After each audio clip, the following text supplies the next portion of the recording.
गाँव गाँव माँ खुशियाँ लाए रे।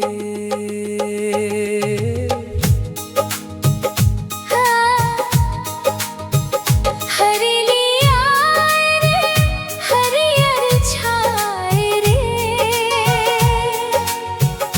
गाँव गाँव माँ खुशियाँ लाए रे। नीम के डारा पत्ता सजाए रे, हरेली तिहार मनाए रे। हरियाली आए रे, हरियर छाए रे।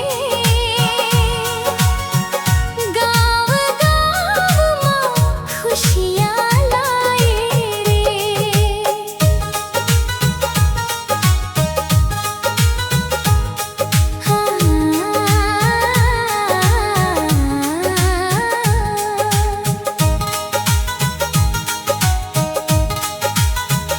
नवा नवा हरियर धरती खेत लहराए रे।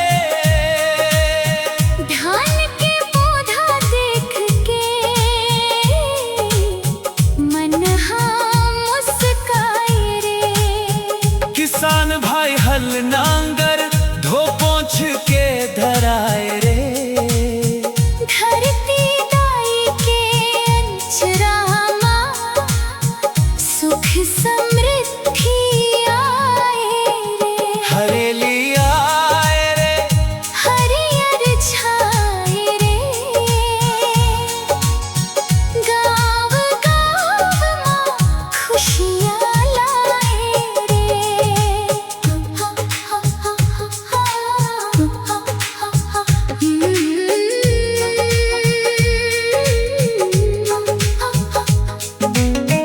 बैला के सींग सजाए तेल लगाए रे। गोधन के माथे माँ तिलक लगाए रे। लइका मन गेंडी चढ़ के आंगन घुमाए रे। हंसी खुशी के रंग माँ पूरा गाँव नहाए रे। हरेली आए रे, हरियर छाए रे। गाँव गाँव खुशियाँ लाए रे। डान डान डान डान डान डान डान डान।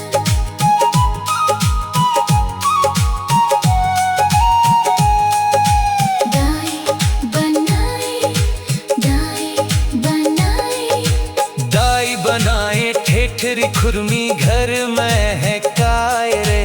नाता रिश्ता जोड़ के सब झूम झूम गाए रे। सियान मन दे आशीष सुख शांति छाए रे। धान के कोठी भर जावे, अन्न धन बढ़ जाए। हरेली आए रे, हरियर छाए रे। गाँव गाँव माँ खुशियाँ लाए रे।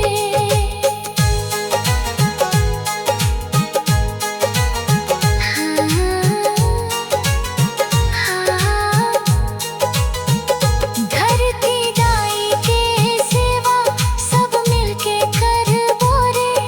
हरियर पेड़ लगा के गाँव सजाबो रे। खेती किसानी हमरे